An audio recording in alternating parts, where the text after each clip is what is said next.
Hello, and thank you so much for joining us on Climate Check. I'm your host, Mary Mwiikisa. Now, right in front of me here is the climate clock. And of course, as you can see my background, that's the Times Square in New York, where the climate clock is counting down to 5 years. Well, the little time we have to save planet Earth and moving away from the business as usual approach, which is emitting carbon dioxide and of course, greenhouse gases at a faster rate. We'll be talking about that on the program. But for now, we will start our show by explaining to you what is happening in Chongwe, a few kilometers from Lusaka CBD. So Chongwe has its water sources depleted because of the drought that Zambia is currently experiencing. And remember, this drought is as a result of the El Nino effect that the country is undergoing and, of course, worsened by our activities, otherwise known as climate change. Let's take a break. On the other side, we take it to Chongwe.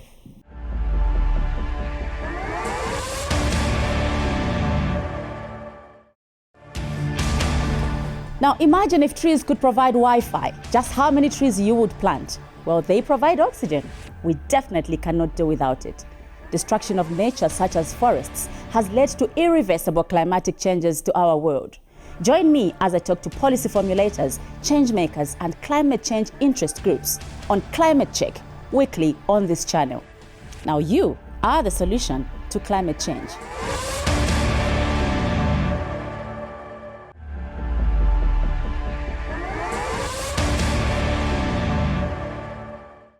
A Careers Day activity at Chongwe Secondary School, whose theme is anchored on climate change, because the young people need to understand the climate change impacts.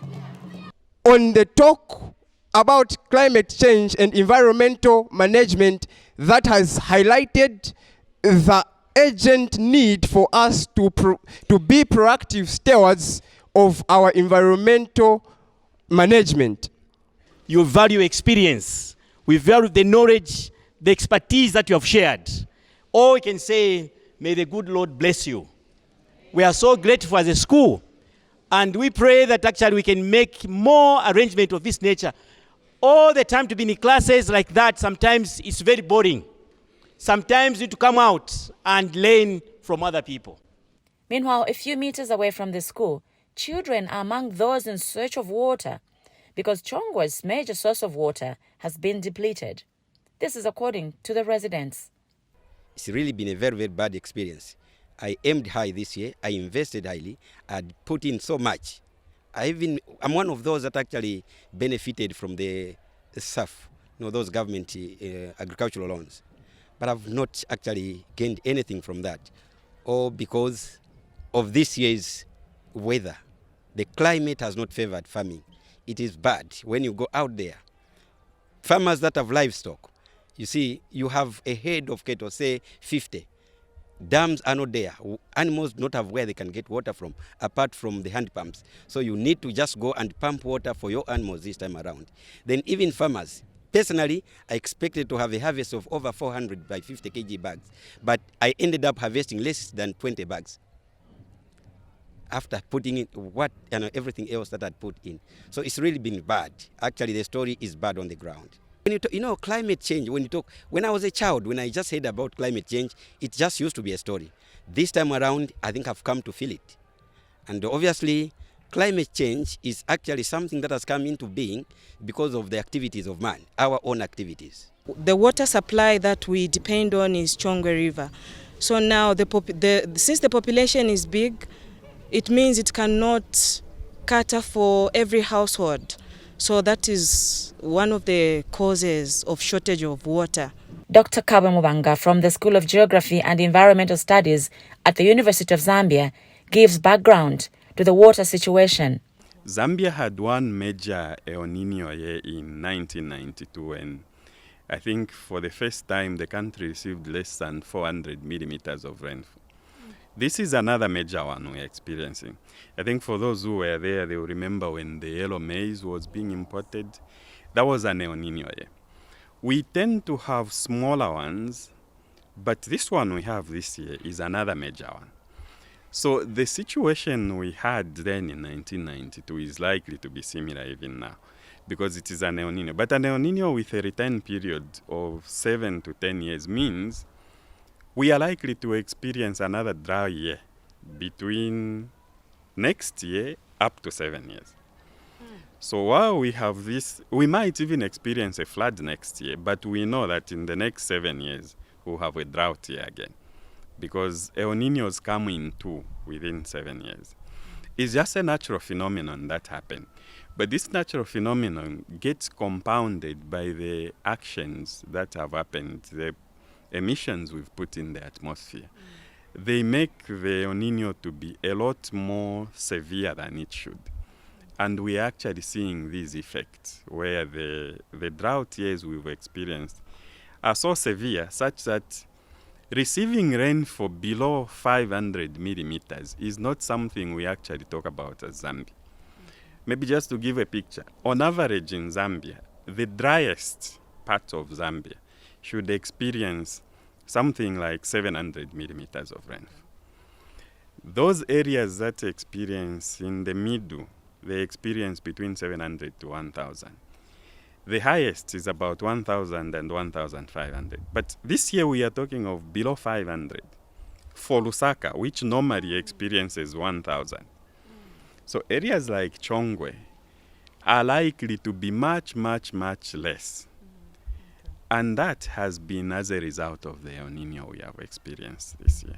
Dr. Mubanga, who is also a Chongwe resident, has made some recommendations. There are a lot of issues on the table and conversations that are getting put in place. In fact, it just happens that this situation happened a year after we launched the National Adaptation Plan, which is a plan that should help us to combat climatic impact, among them water actually.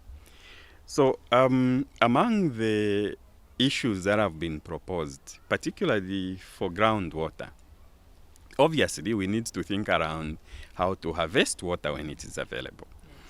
But even if it is available or not available, we need to start thinking around proper planning, environmental planning that speaks to water.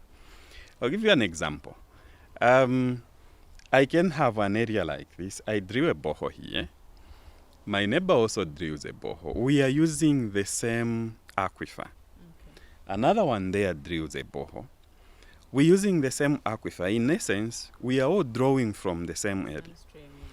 But why don't you think we think around having communal water storage systems such that if we had a bigger tank, all of us can actually be accessing water from that tank and there will be minimal drilling to the ground. But of course there are areas like Chongwe where the water has already gone down. This is where now artificial recharge systems come in. We know that we have areas that already have a lot of water. We can divert some of that water and induce it into the groundwater so that it fills up some of the aquifers we have down. Because if we don't do that, in most of those areas that are the water bodies that are connected to the Indian Ocean, we lose the water. And by the way, once the water moves from a river system and gets into the ocean, that's it, you've lost that water because that water becomes hard water. You can't use it anymore. But even more importantly, Chongwe has a lot of recharge zones that we should not infringe upon. If we can map out those, and there are studies that have mapped some of those, then we allow them to be able to conduct water down. Then the recharging down is going to actually improve and the water situation might improve.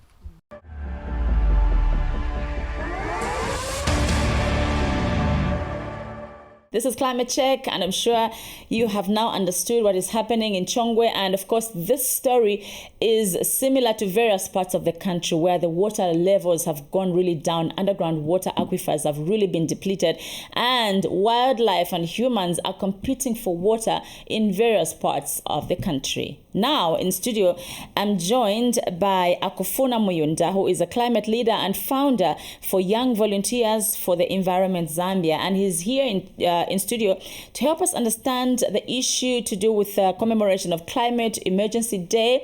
And of course, he will start by explaining what the Climate Clock is all about. Thank you so much for making time. Thank you so much for inviting me. All right. Talk to us about the climate clock. So, Mary, in 2021, the IPCC report, which is the Intergovernmental Panel of Climate leaders, and is informed by scientists and policymakers, gave a report that indicated that we have exactly 400 gigatons of carbon budget. So this means that based on the current rate of emission of carbon dioxide into the atmosphere, we have exactly a chance of 400 gigatons. If we add that to what we already have, we'll be finding ourselves in a very devastating place in terms of experiencing the climate crisis across all sectors of development.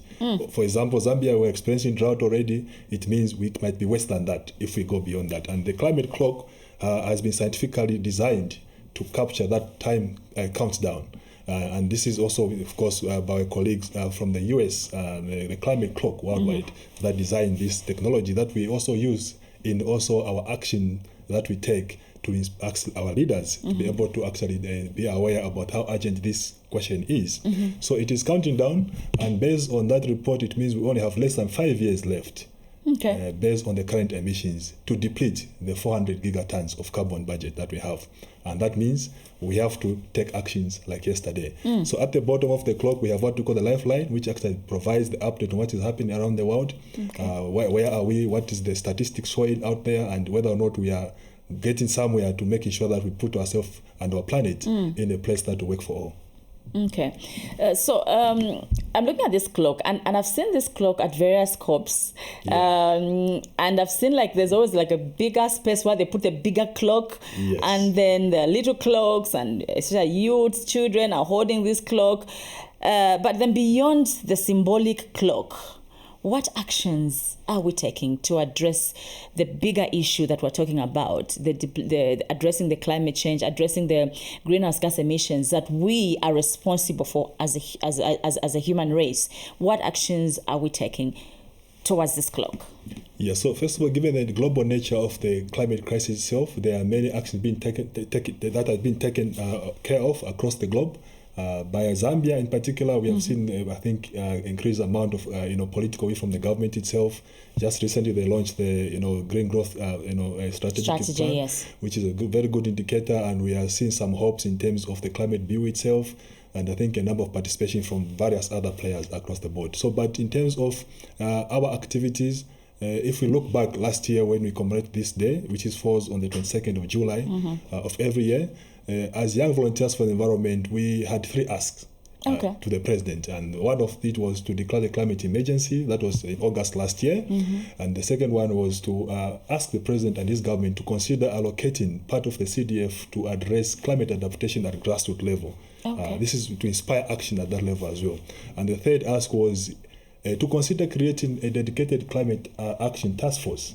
We know, of course, we have the Minister of Green Economy, we have different players, agriculture, mining, and so on and so forth. So we believe that whatever is being done in the development sphere has some element of climate change of it. So we thought and we proposed and asked the president to say, if we can create a task force that will be sitting under his office, for example, and oversee and break the silos in all these spaces, we will be able to see or arrive at a place where what Minister of Technology, for example, is doing is in alignment full-time with what the Minister of Green Economy is doing, what the private sector is doing, what the civil society is doing, and every other player in the space. Of course, we are celebrating this year when we heard the president declare the emergency around the drought itself. We also celebrate when they saw the CDF Act in April, where we saw allocation of fund to climate adaptation in there. Of course, we are still waiting. Hopefully, the president will also answer the call on the creation of the task force. But of course, this year, Mary, our focus is we have been looking around, and I think what we are missing out in all these efforts that we're making is the importance and the critical role of leadership. I was actually about to ask you, so the last year, those were your 3 requests from the president.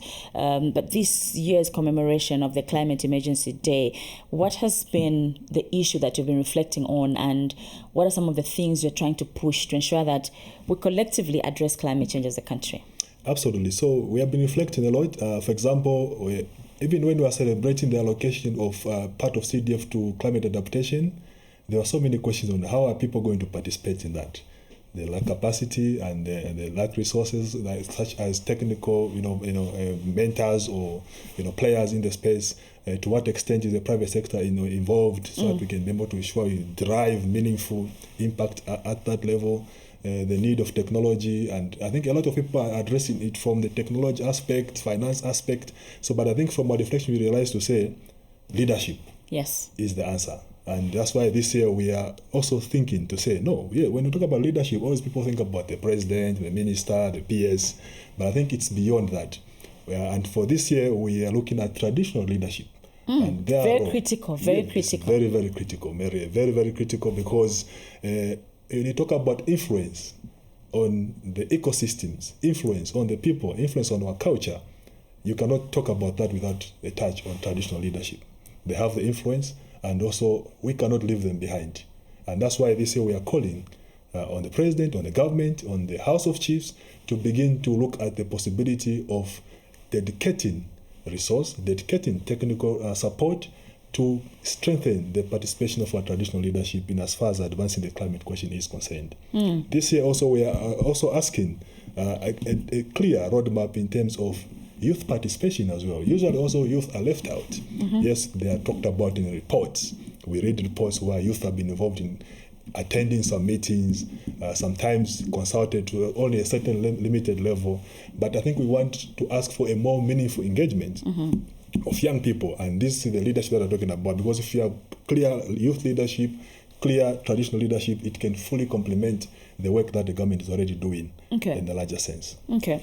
Now let's talk about so far what plan you have when you bring these traditional leaders on board. How do you hope to engage them? What areas of focus are you expecting them to really pay attention to? Yeah, I was very inspired. We paid a courtesy call on the chairperson of the House of Chiefs, His Royal Highness Chief Nkata. We expressed our views and our thinking and our concern and our call on their participation. It was very interesting to see that they are also thinking in line of what we are proposing.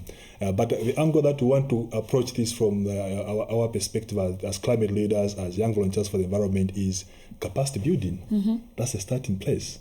We talk about, I think you remember, Mary, at the COP in Dubai, there's a good amount of money dedicated to, for example, the carbon trading. Yes. But when we talk about carbon trading, the custodian of the forest, mostly here, for example, is the traditional leadership. Leaders. But to what extent are we empowered our traditional leadership so they can be key stakeholders to be able to be involved in these conversations, so they can be able to push the interests of the local people interest? So that even when to design a policy or some kind of guidelines in that space, it will be fully informed by the interests of the local people through the traditional leadership. So capacity building and also engaging them in key conversations, not only here in Zambia, but even at the COP. We want to see more participation of traditional leaders. I'm glad you touched on the COP because I saw quite a number of them last year at COP 28. And we saw also at that time, the House of Chiefs chairperson that time was Chief Chisunga. He was also there.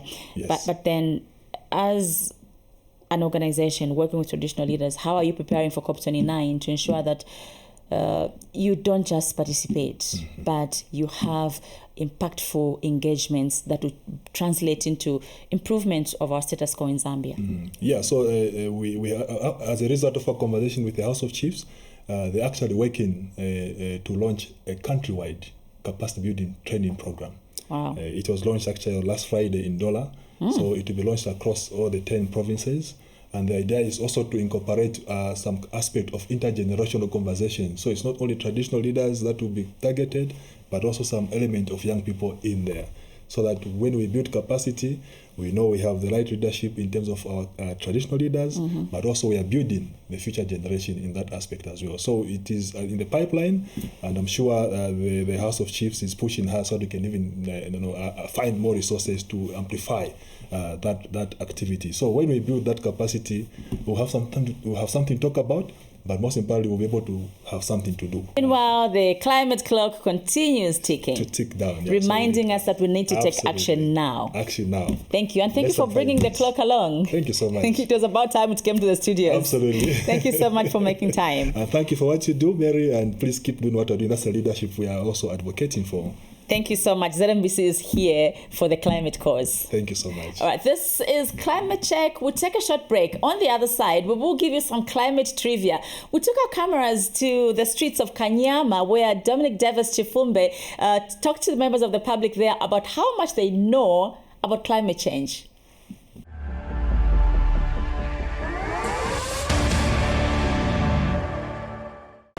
Climate change is one of the major things that this country is facing. And earlier this year, the President of the Republic of Zambia, Mr. Hakainde Hichilema, declared the drought that we are into and experiencing right now as a national disaster and emergency.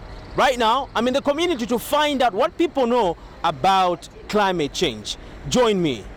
Climate change is about the change of the weather and the change of the environment.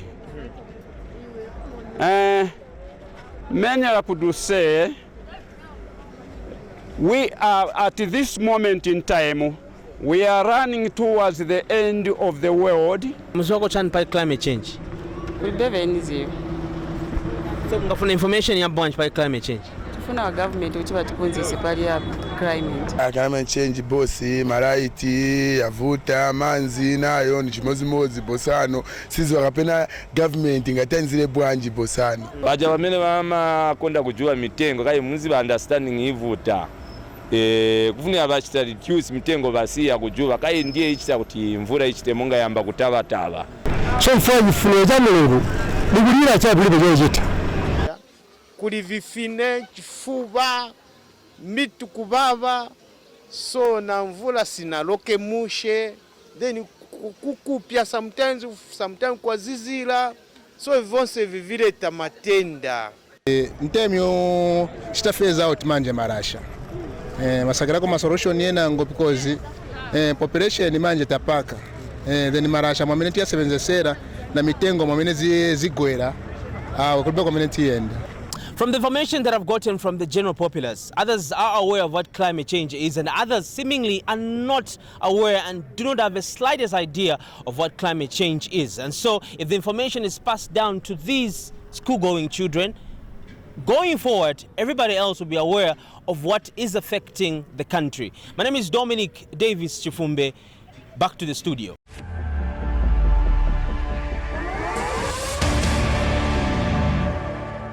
This is Climate Check. We've come to the end of this week's episode. A special thank you to you for making time to watch the program. And I do believe that the Climate Clock reminds you of what you can do for your community. It doesn't have to be a big thing. You don't have to spend a lot of money. Just plant trees. Just plant your kapinga on the yard. Part of the yard should not just have pavers. Part of it should have at least some grass so that water can, be able to go down and make your environment clean and green. But of course, we only have Mother Earth. Let's take care of it. This has been Climate Check with me, Mwiikisa. Thank you for watching. Bye-bye.